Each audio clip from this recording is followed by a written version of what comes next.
没想到父亲竟然会请婺城最炙手可热的名侦探夏燕来调查这件事。他明明最讨厌这些私家侦探。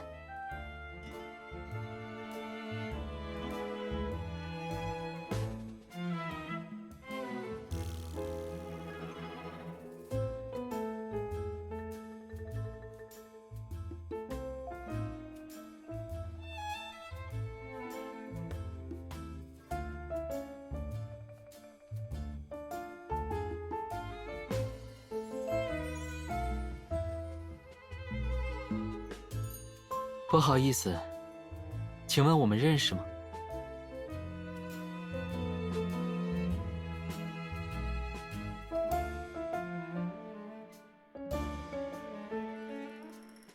我想，这应该是我们第一次见面。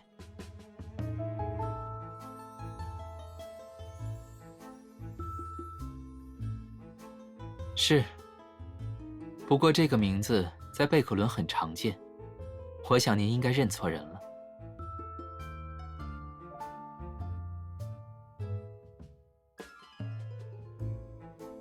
如果没什么事的话，请允许我先告辞。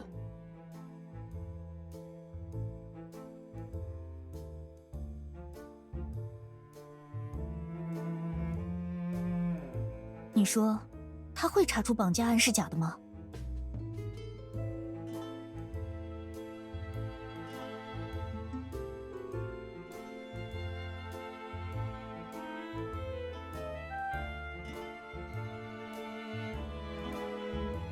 你是说，双叶草为了报复伊恩而绑架了我？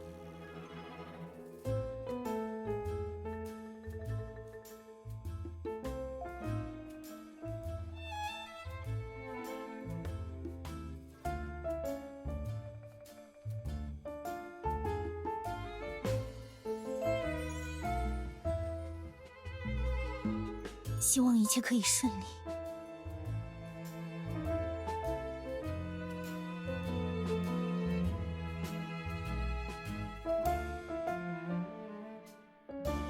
那个侦探会去找你麻烦？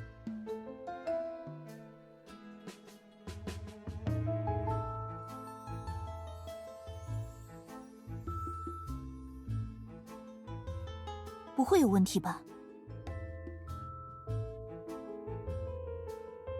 我知道你能做到，可我……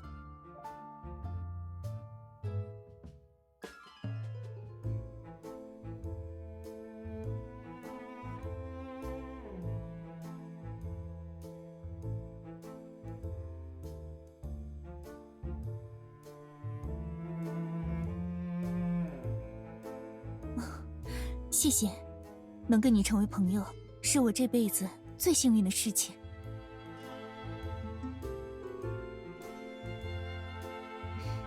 当然记得，那时你好像有点不习惯，还因为自己重要的人没有给你回信而闷闷不乐。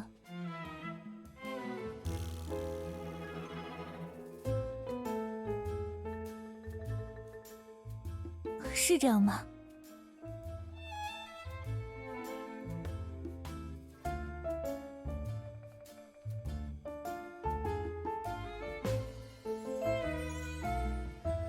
我一定会的。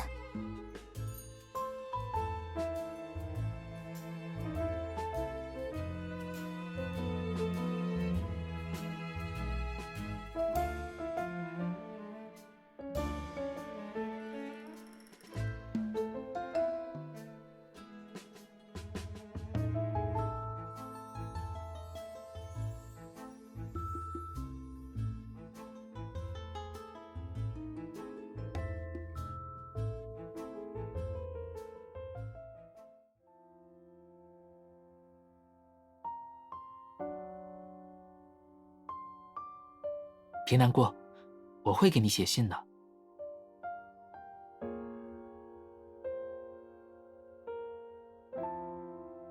我什么时候骗过你？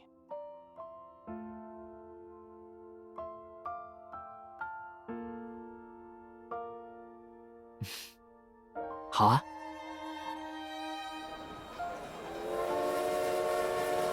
我要下车了，路上小心。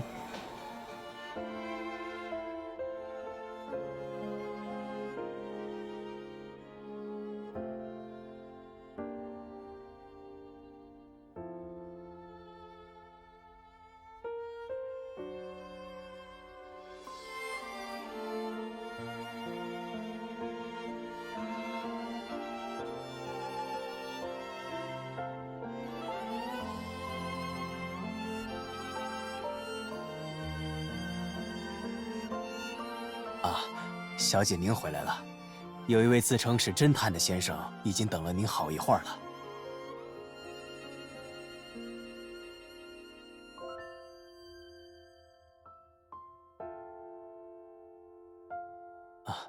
我把他请到了客厅，需要我让他先离开吗？我看您脸色不太好。是，小姐。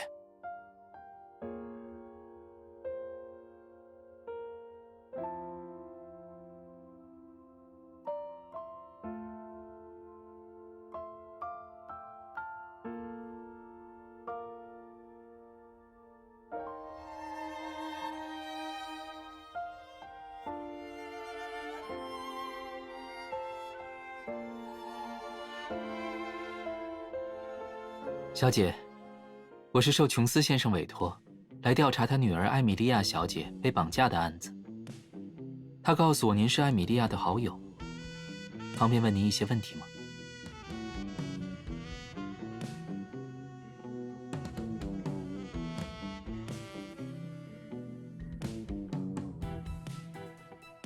您没有看今天早上的《雾城日报》？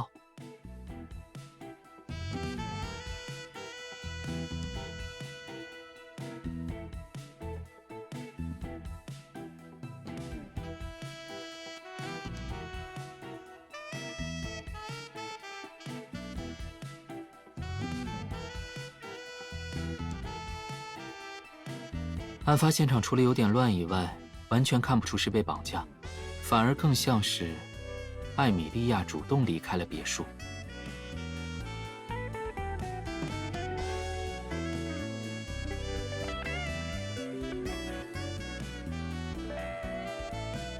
关于艾米莉亚小姐，我想问问您，最近有没有发现什么行为举止上的异常？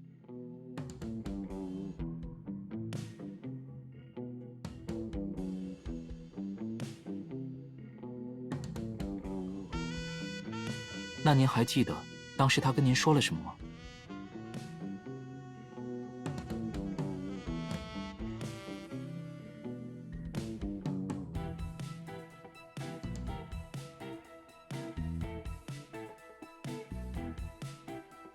我明白了，谢谢您提供的线索。啊，抱歉给您带来这样的坏消息。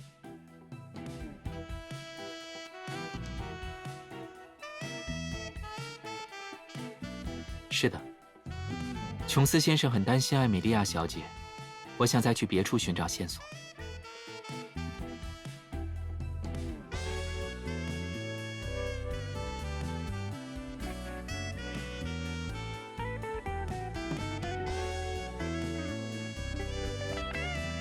怎么了？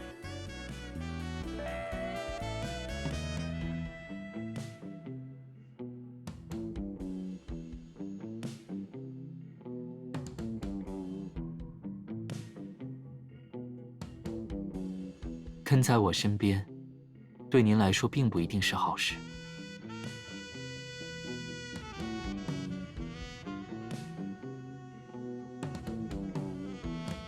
好，我答应您。不过我现在还有其他事情要确认，您可以在1个小时后到侦探事务所找我。我会注意的。那1小时后见。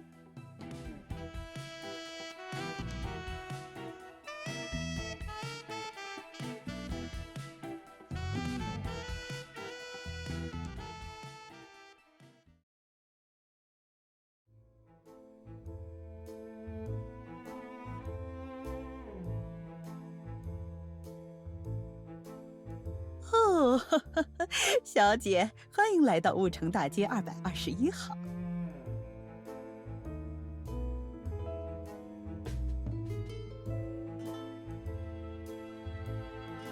你好，我是夏衍的房东，你可以叫我斯塔布斯太太。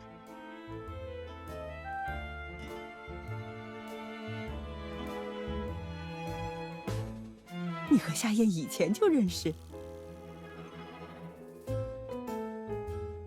？No， 没有，只是我的猜测。夏衍很少提起他感情方面的事情。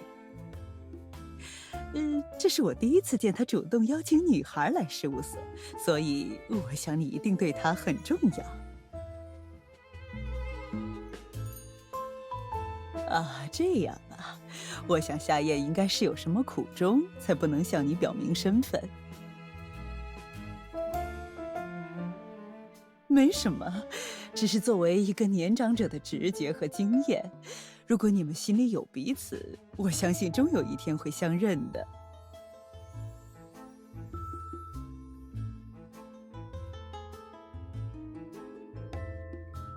哦，夏燕的房间就在那边，她提前叮嘱过，如果你来了，直接进去就好了。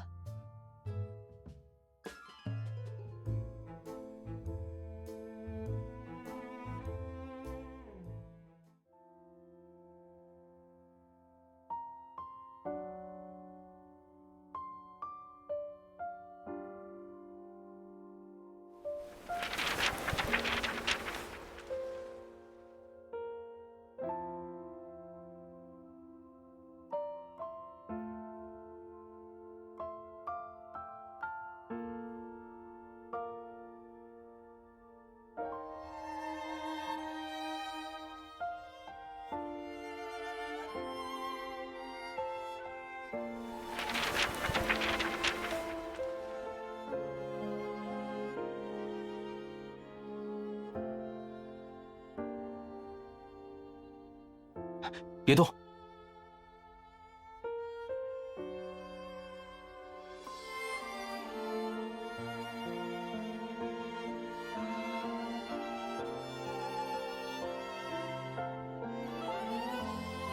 没想到这么快就到了我们约定的时间。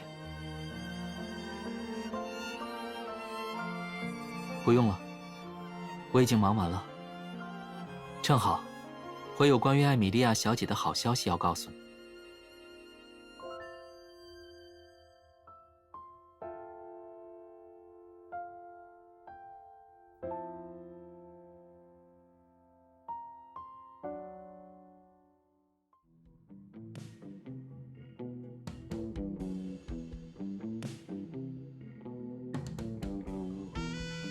艾米莉亚小姐没有被绑架，我们所见的一切，应该是她自导自演的结果。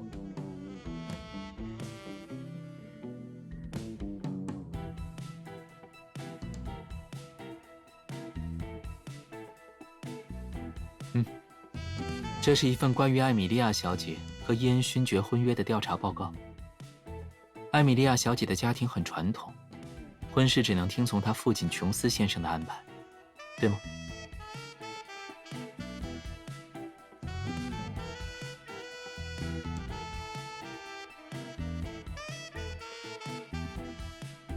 为此，他无视伊恩勋爵资金短缺的窘境和人品上的缺陷，用丰厚的嫁妆促成了婚约。这桩婚姻从本质而言，是用金钱换取贵族身份的一个交易。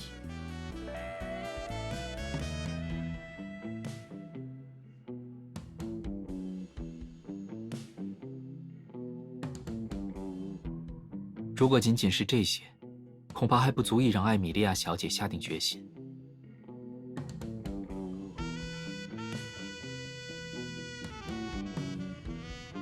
作为艾米莉亚的好友，你应该知道，她有个青梅竹马的恋人兰迪吧？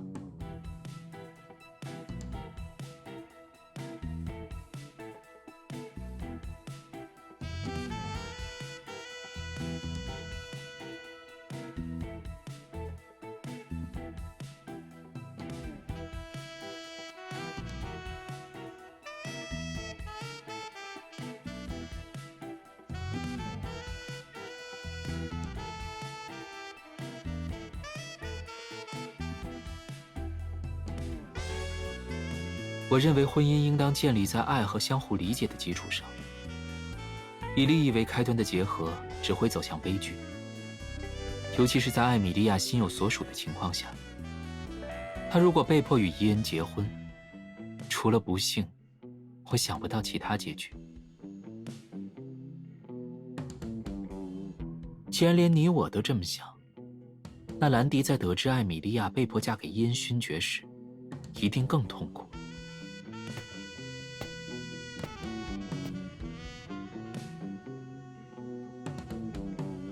他极有可能会为了艾米莉亚而以身犯险，比如策划一场伪装成绑架的私奔。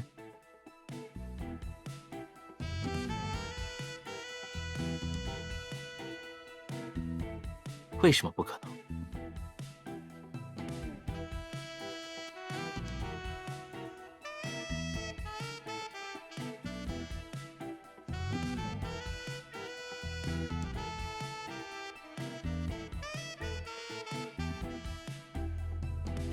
为什么不可能是兰迪？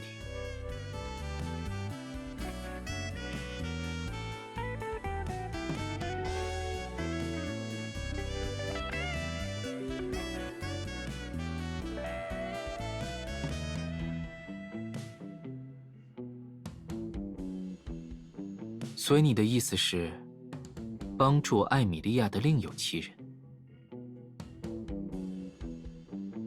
那这个人会是谁呢？他不仅知道所有的内情，还十分同情艾米莉亚和兰迪。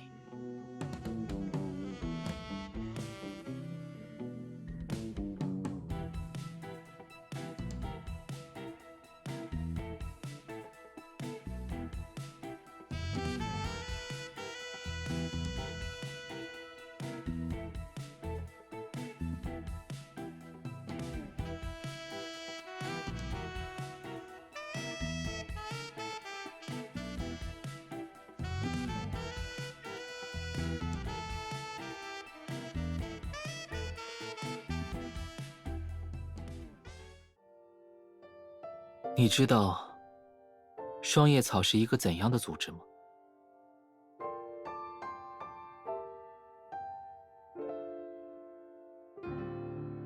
还有呢？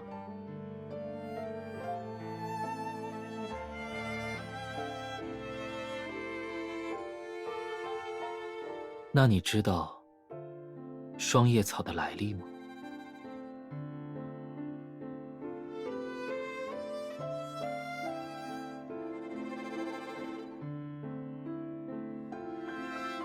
是啊，报纸不会报道双叶草的来历，因为他很清楚，读者并不在乎一个组织的来龙去脉，他们想要的是夺人眼球的噱头，这样才能保证报纸的销量。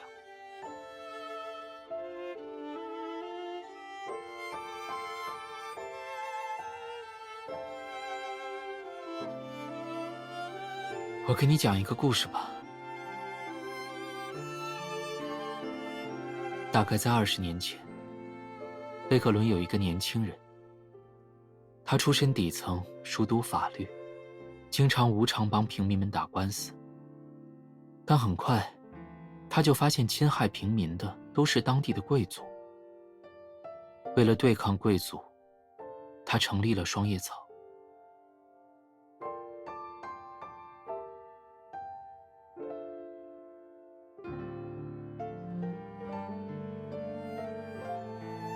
因为那也是事实，刻骨的仇恨让一部分人无视组织的初衷，屡次采取过激的手段报复贵族。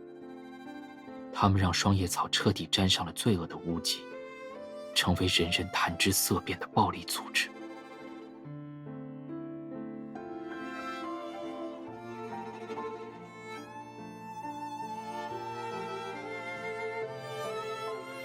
他想，但当时他已经病入膏肓，身边只有一个养子和少数没有反叛的旧部。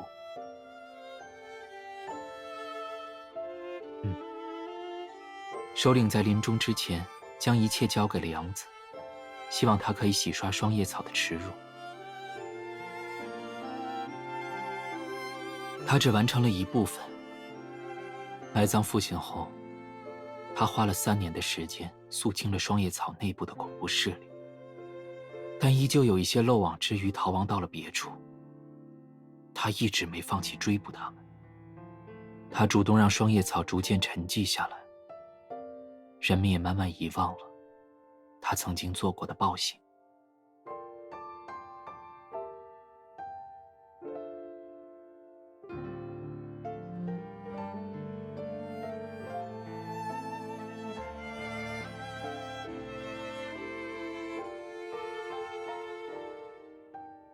因为我这几年一直在调查双叶草组织，而且除此之外，我还查到许多关于双叶草的隐藏信息。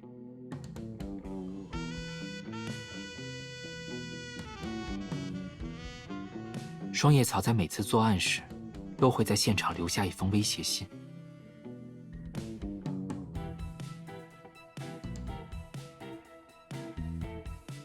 没错，每一封威胁信的落款都是双叶草的图案，很好辨认。而在艾米莉亚小姐周围，我没有发现这封信。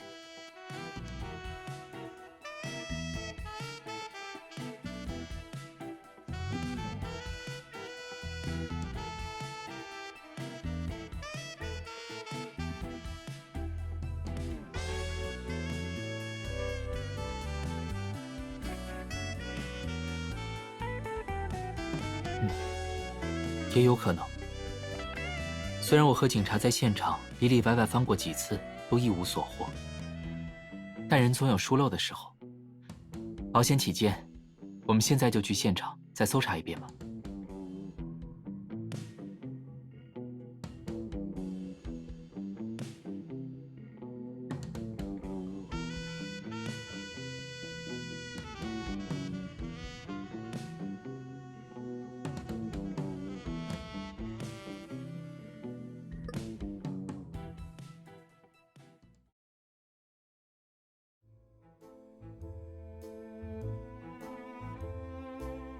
哦，你们要出门？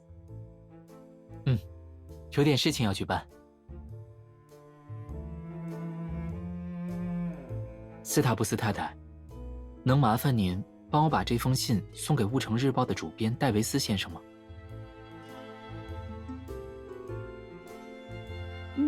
黑色的信封，看来你又要干大事了。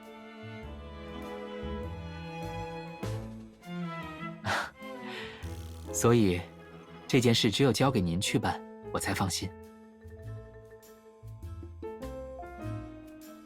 哦，既然我们名侦探都这么说，那我一定亲自把信送到戴维斯先生手中。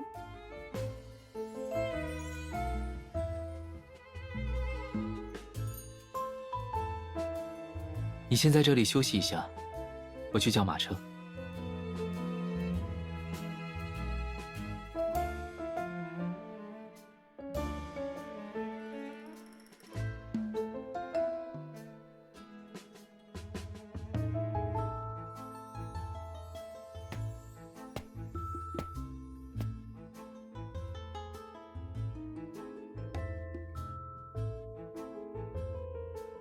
马车到了，我们下去吧。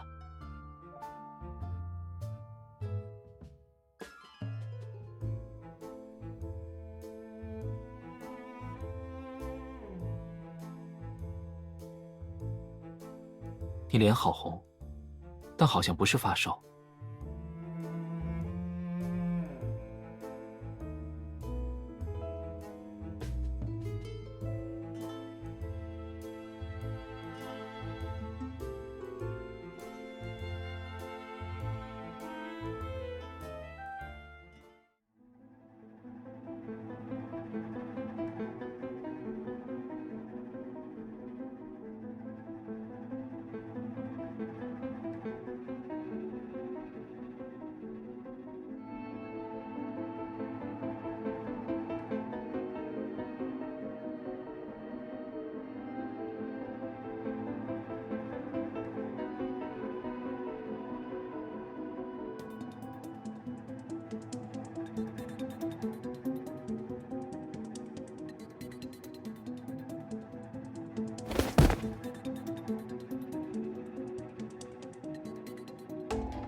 你果然还是……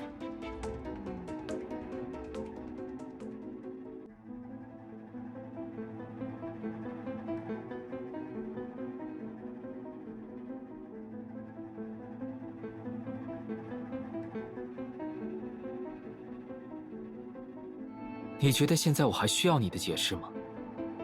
一开始我以为这件事是艾米莉亚和兰迪策划的，你最多只是知情而已。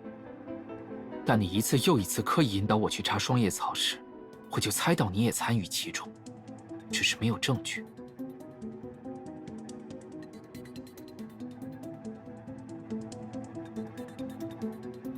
是，如果我不这样做，你一定还会继续狡辩，拖延时间。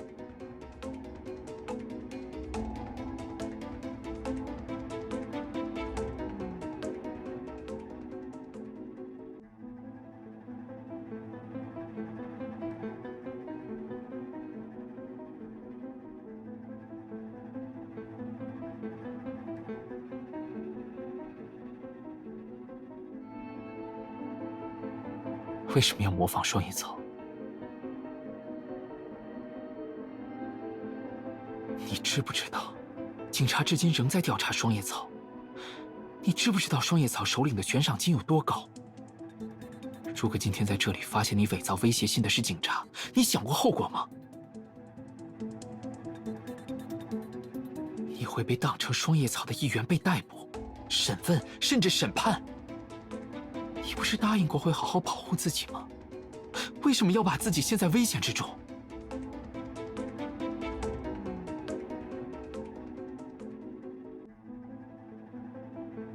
我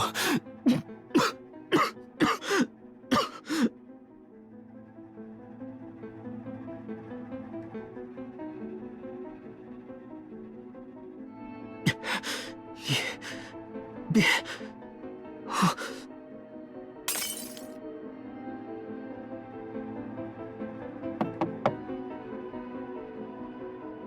夏侦探，怎么了？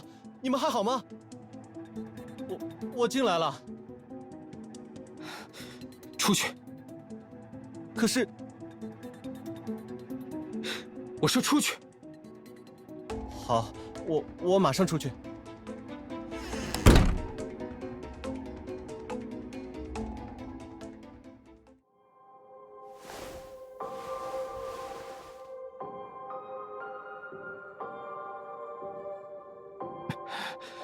不要叫医生。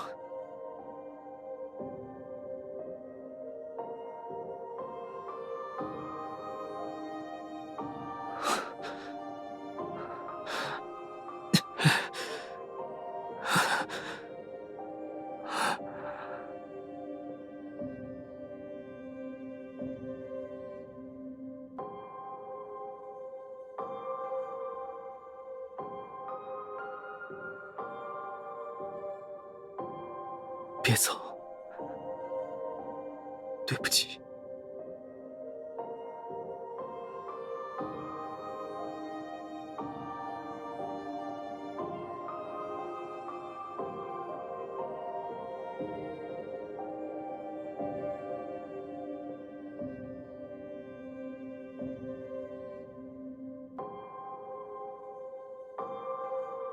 抱歉，吓到你了。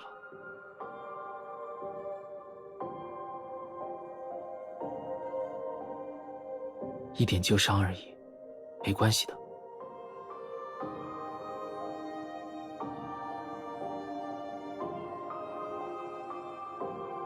不过比起关心我的身体状况，我觉得此刻你更应该担心自己。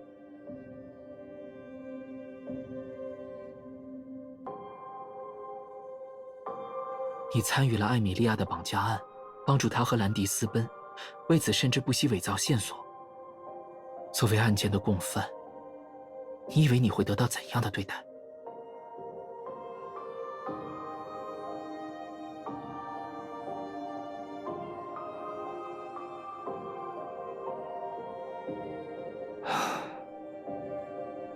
我会帮你的。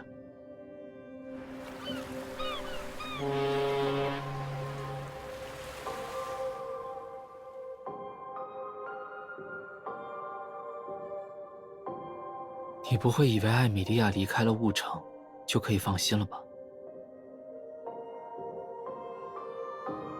当我查到艾米莉亚、伊恩和兰迪之间的关系时，就有所怀疑。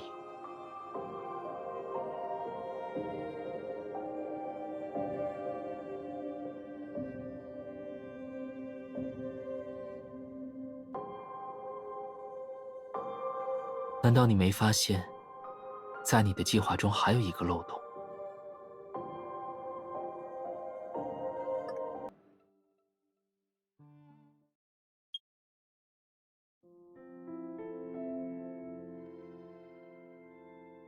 伊恩勋爵如果知道了艾米莉亚和兰迪私奔的真相，你说他会不会恼羞成怒？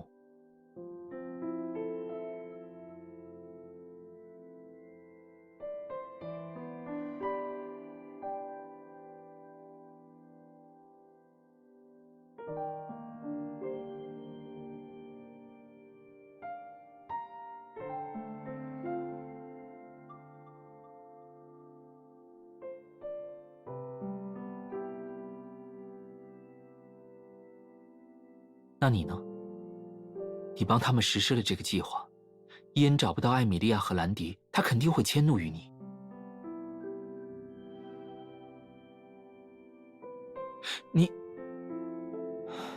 我不是说过我会帮你吗？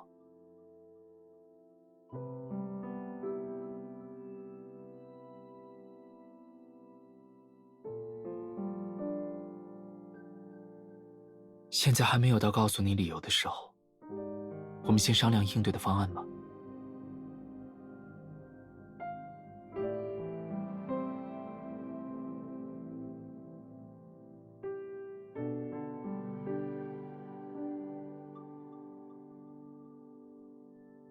顺着你之前的计划继续。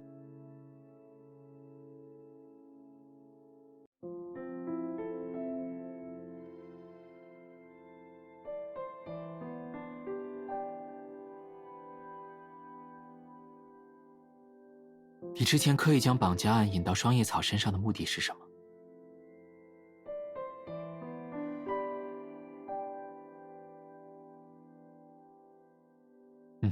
思路正确，不过要稍微做出一点小小的修正。双叶草组织发出的威胁信，向来只针对目标。没错，这样才能起到真正的威胁作用。当然没有，威胁信只是第一步。由于我身边一些热心朋友的帮助，我恰好知道了一些关于伊恩勋爵的丑闻。更巧的是，我知道《雾城日报》正在查这些黑料。我已经托斯塔布斯太太给主编送去了好消息。如果是以前放出这些，伊恩或许可以利用与艾米莉亚联姻的钱来压住消息。所以此刻就是最好的时机。我相信明天一早，伊恩勋爵一定会成为日报上的头条。不过为了更好地达成目标，我需要你的帮助。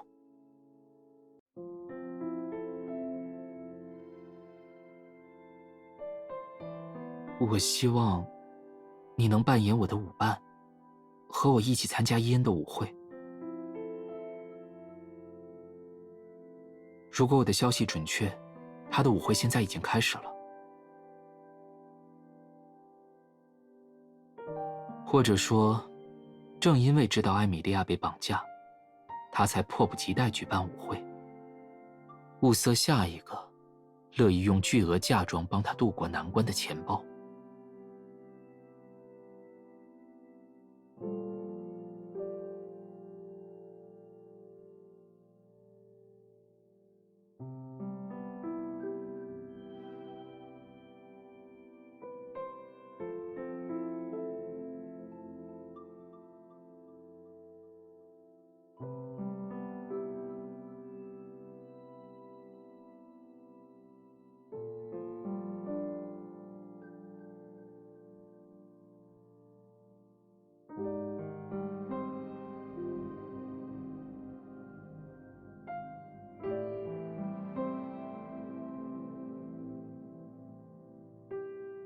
我们等这支舞结束后，再设法把东西放在他身上。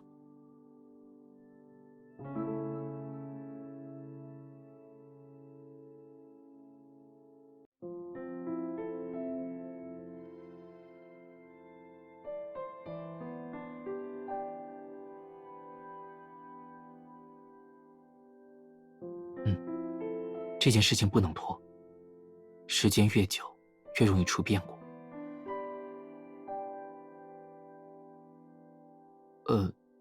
这确实也是个办法。不过，我并不擅长跳舞，贸然进入舞池，恐怕会弄巧成拙。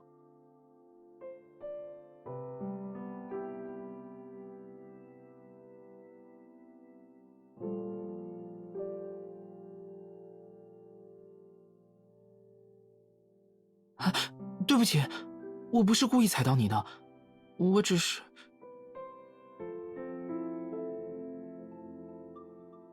唉，可能我真的没有跳舞的天赋吧。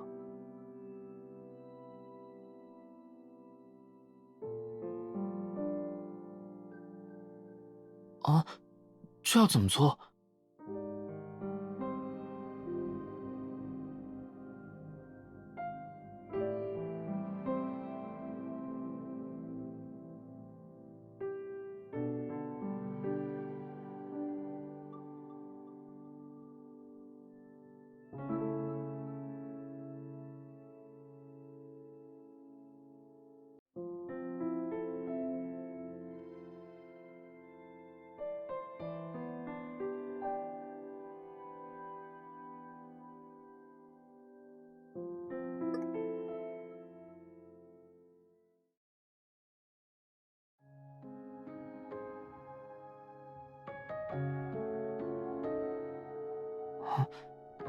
这首曲子，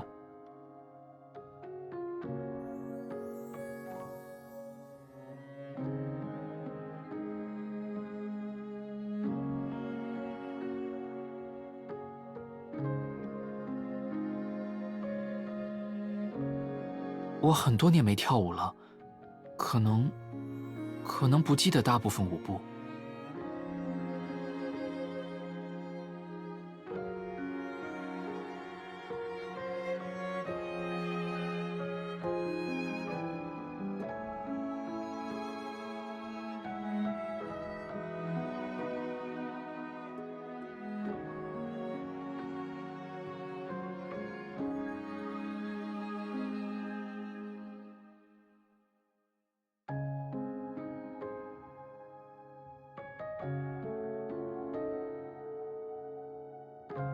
等下一个小节开始，我就会行动。你按照舞步继续跳就好。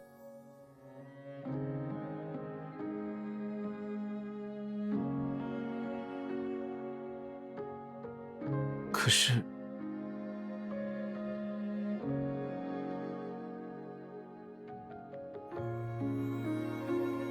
不是，我……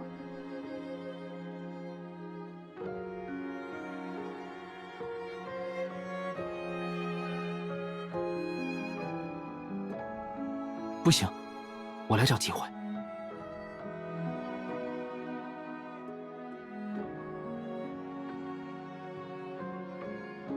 哎，不要！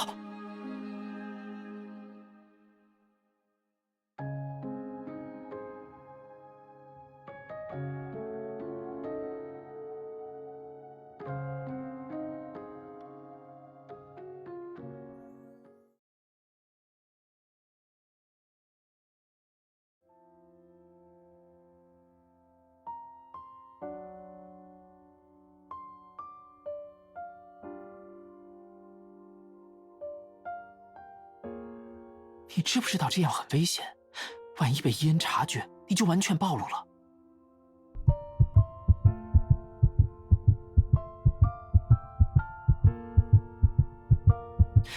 那你有没有想过？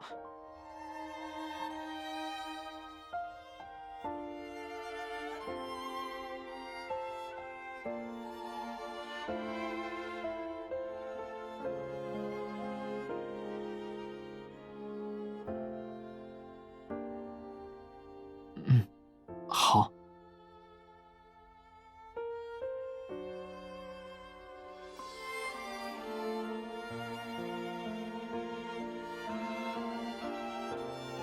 你怎么这样看着我？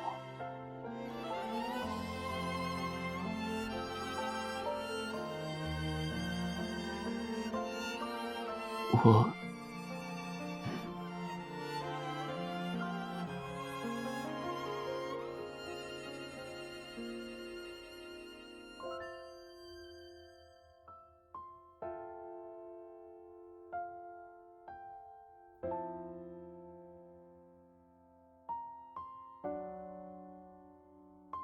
当心！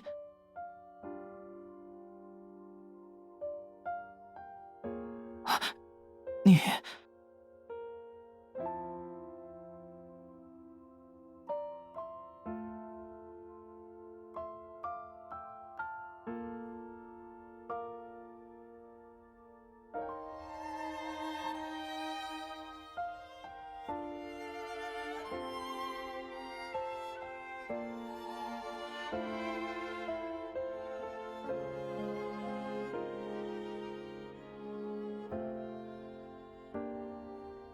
你刚刚为什么要亲我？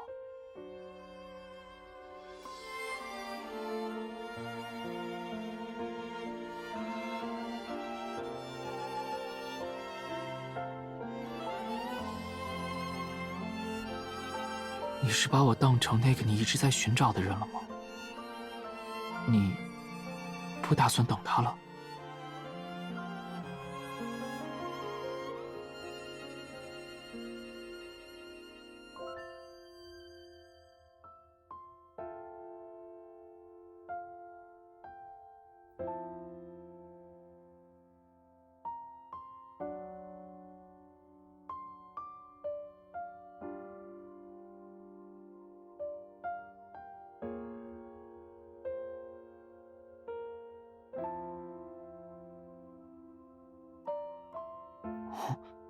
什么意思？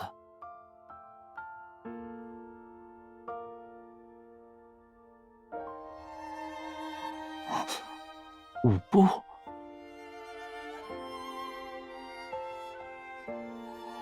我……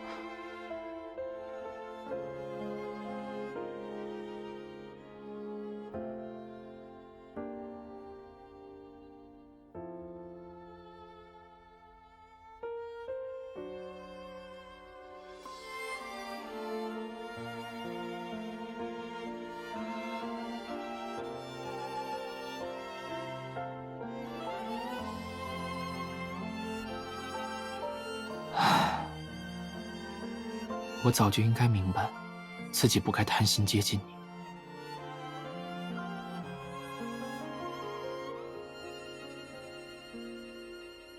你的证据很充分，我只能俯首认罪，听凭处置。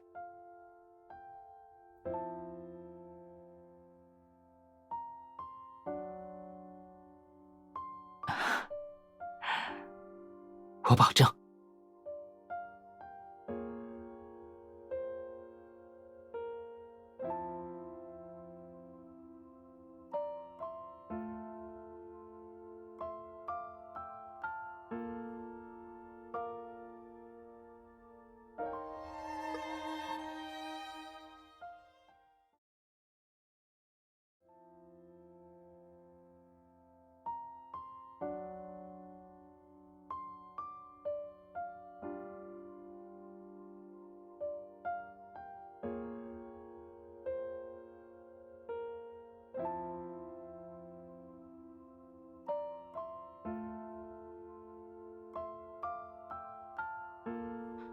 你是不是在想，我跟双叶草组织之间的关系？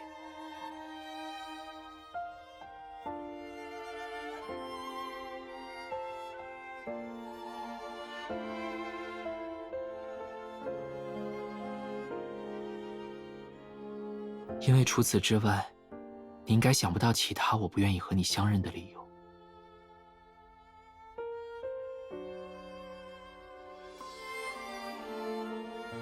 如果我是双叶草的人，你会害怕我吗？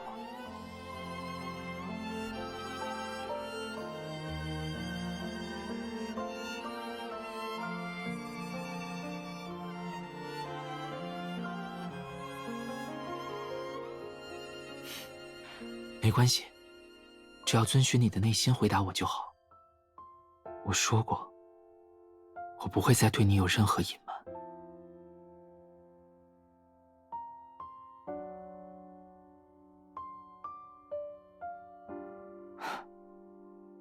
意料之中的回答。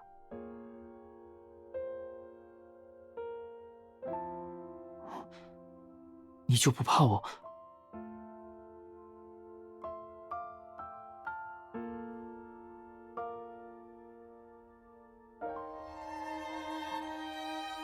雨下大了，我们先回去吧。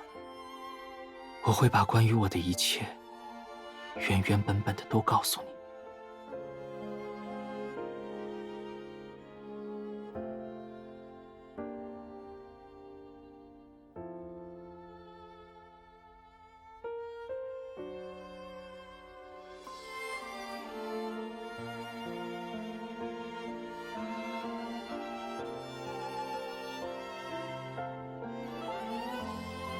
你准备好听我讲双叶草的事了吗？如果今天太晚了，其实……好。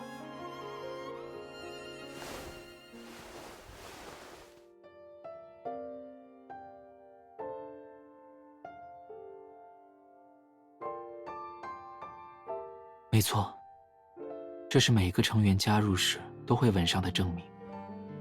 那年，你被收养后没多久，我也被收养了。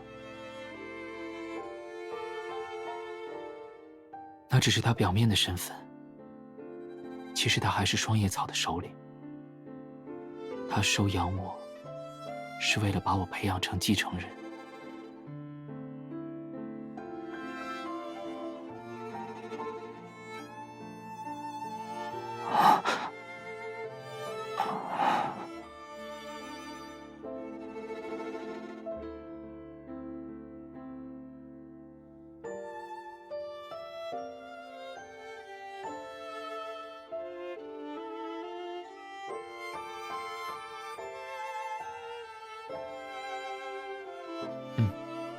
就像我之前跟你说的那样，我花了3年的时间，拔除了组织内大部分恐怖势力，但依旧有一些漏网之鱼逃亡到了雾城。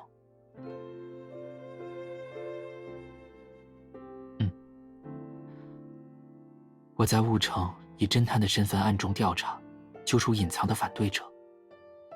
他们早已不再是我的同伴，会用比对付敌人残忍100倍的方式对付我。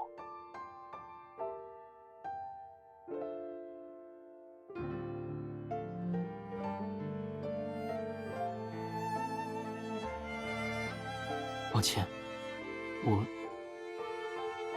我当时不确定是不是有人跟踪我，如果被他们发现我们相识，很可能危及你的安全。而且，我身上还背负着对双叶草的责任。一切都表明，那次不是与你相逢的最好时机。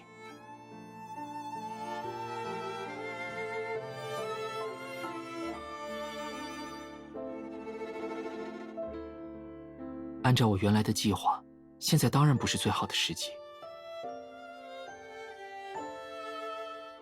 在我的设想中，那应该是一个阳光明媚的日子。我拿着你最喜欢的花，去你家楼下等你，然后问你是否有这个荣幸，邀请你一起出游。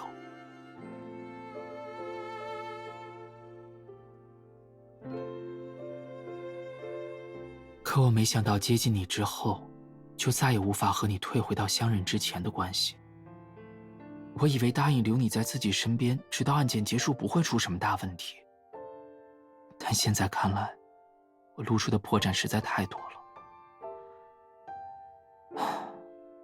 好像是只要面对你，我就无法保持冷静。因为那并不是我第一次在雾城见到你，我早就做好了偶遇的预案。在我抵达雾城的第1天，我就找到了你。当时你和艾米莉亚在公园游湖，我就站在岸边的树荫中看着你，直到夕阳西下。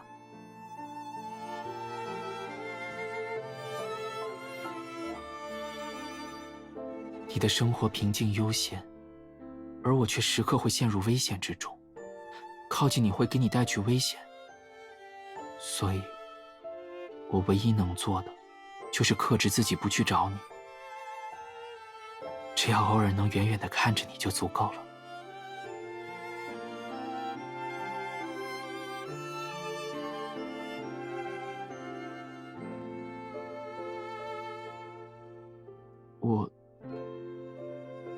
我知道，半年前我们偶遇时，我就确认了。你的眼神，从最初的欣喜到逐渐失望，每一丝情绪的变化我都看在眼里。对不起，明知道你那么难过，却不能在你身边。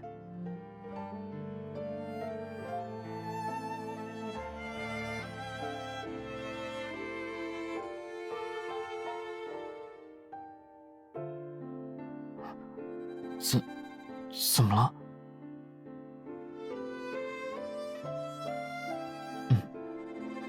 都过去了。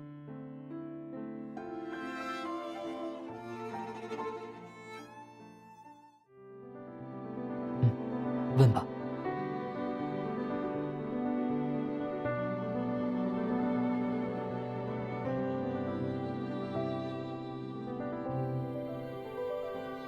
4年前，在与组织内恐怖势力斗争的时候受的伤。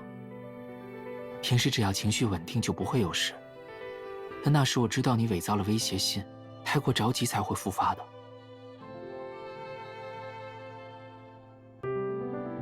好，听你的。那第二个问题呢？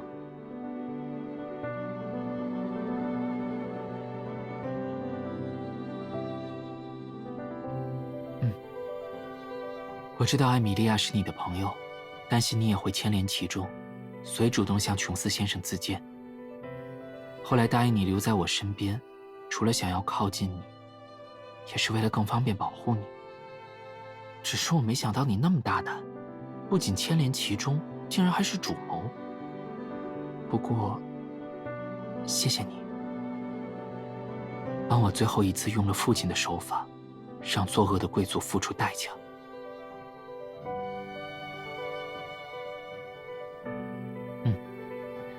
虽然微不足道，但也是我的一份心意。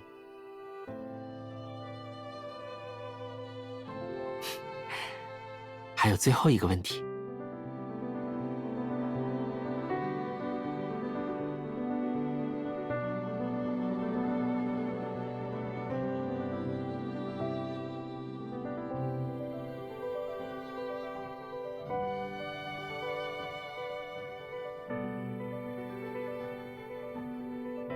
当然有，在我今后生命中的每一分每一秒，都有你的存在。不过，我还需要一点时间安置我父亲留下的旧部。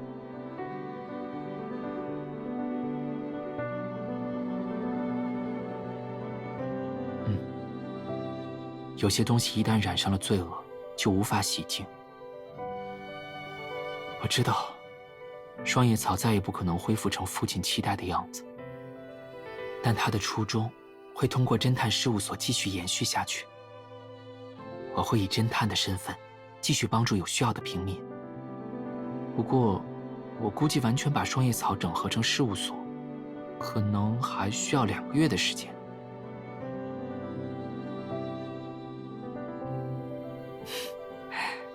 你愿意再等我2个月吗？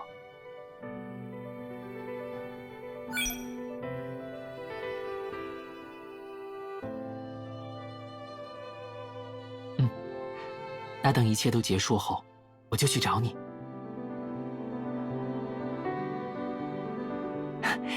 一定。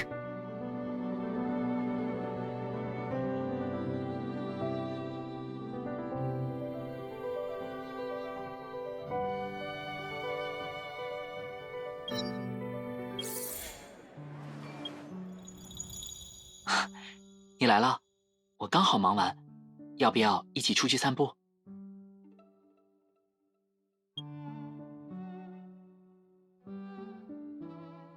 没有啊，你怎么会这么想？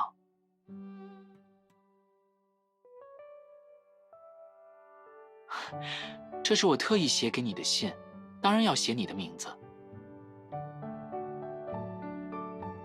因为有些话，我当着你的面无法说出口，感觉还是写信表达得更清楚。很多，几乎包括了我和你分别之后发生的每一件重要的事。以及这些年我对你的想念。哦，内容可能有点多，我写了好几天才写完。不过，也许你会觉得太长。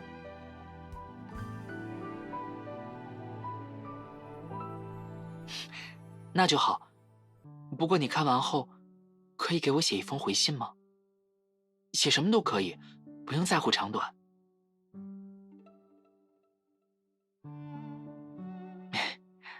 被你发现了。当初我曾答应给你写信，但后来发生了太多事，导致我没法兑现，所以我才……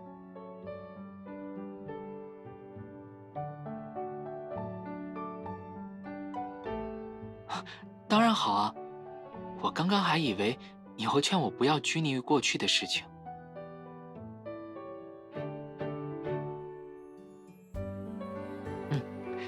今后我们在一起的每一天，都会完美无缺。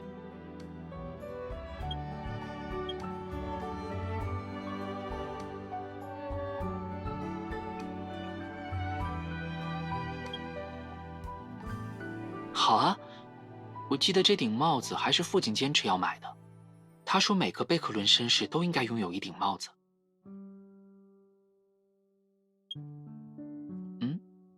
怎么一直看着我的胸针？是不是觉得很熟悉？你当然见过了，它的原型就是我们以前在孤儿院时常去的那间阁楼的钥匙。因为那间阁楼里有很多关于我们美好的回忆。你就是在那里教我跳舞的。我就想，在我们分开的日子里，我每天带着它，不就像是把我们的过去一直随身携带吗？